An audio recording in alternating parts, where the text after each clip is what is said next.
అందరికీ హాయ్ అండి. Welcome back to my channel. ముఖ్యంగా ఈరోజు మన వీడియో వచ్చేసి ఏపీలో అయితే కొత్త పెన్షన్‌లకైతే సీఎం గారు గ్రీన్ సిగ్నల్ ఇవ్వడం జరిగింది కదండీ!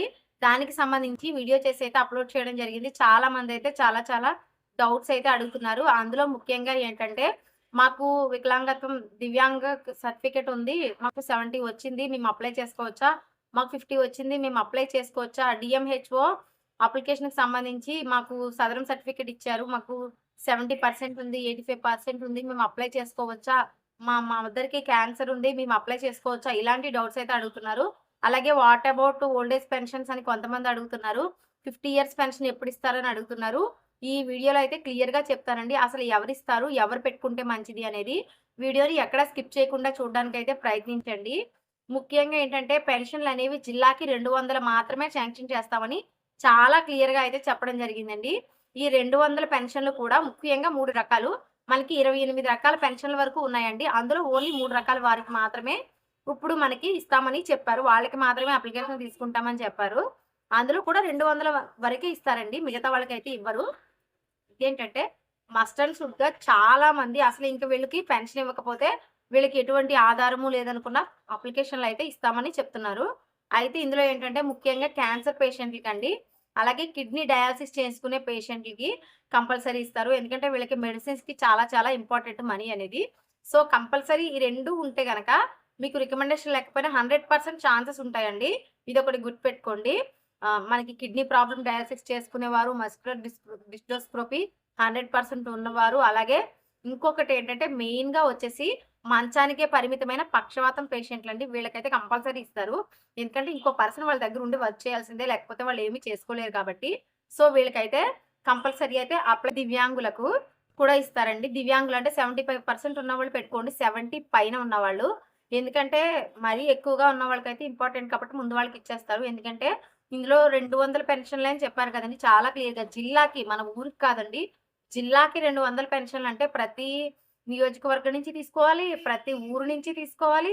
సో, ప్రతి మండలం నుంచి తీసుకోవాలి. కనీసం మండలానికి మనకి ఒక 20 అలా ఉంటాయి. మరి ప్రతి ఊరు నుంచి తీసుకోవాలంటే మనకు 1 ఆర్ 2 వస్తాయి. ఒకసారి చూసుకోండి.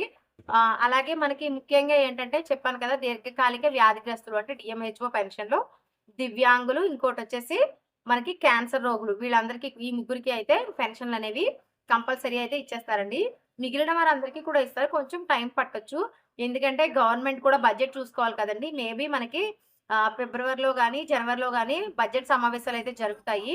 సో, బడ్జెట్ సమావేశాల్లో బడ్జెట్ ప్రవేశపెట్టిన తర్వాత అప్పుడు పెన్షన్‌లకి ఇంకా పెంచి అమౌంట్ పక్కకు తీస్తే గనక అప్పుడు కొత్త పెన్షన్‌లు ఇచ్చే అవకాశం ఉంటుంది. సో, బడ్జెట్ తీసిన తర్వాత కూడా మనం మాట్లాడుకోవచ్చు.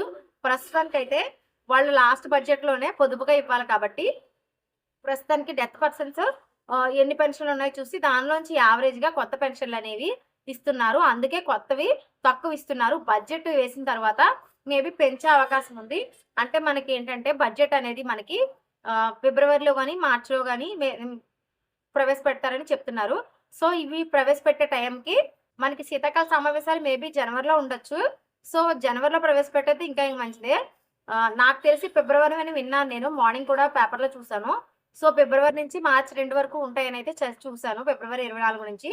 సో, ఫిబ్రవరి 24 నుంచి మార్చి 2 వరకు జరిగే బడ్జెట్ సమావేశాలు, అలాగే శీతాకాల సమావేశాల్లో బడ్జెట్ ప్రవేశపెట్టిన తర్వాత పెన్షన్‌లకి మనకి అమౌంట్ పెంచి ఇచ్చారు అంటే కంపల్సరీ కొత్త పెన్షన్‌లనేది ఉగాదికైతే రావచ్చు.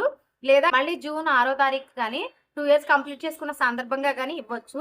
ఎట్టి పరిస్థితుల్లో మీకు 2026 మార్చికి గాని, 2026 జూన్‌కి గాని కొత్త పెన్షన్‌లనేవి అప్లై చేసుకోవడానికి అవకాశం ఇస్తారండి. ఇదైతే నేను గ్యారంటీగా చెప్పగలను.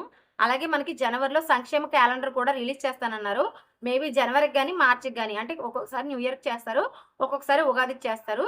సో, మనకేంటంటే ఆ సంవత్సరానికి గాను కూడా మనకి ఈ పథకాల క్యాలెండర్ అనేది ఇస్తానన్నారు. అప్పుడు మనకి క్లారిటీ ఇస్తుందండి. ఎన్ని మంత్స్‌కి ఒకసారి కొత్త పెన్షన్‌లనేది ఇస్తారనేది ఆ సంక్షేమ క్యాలెండర్‌లో అయితే క్లియర్‌గా చెప్తారు.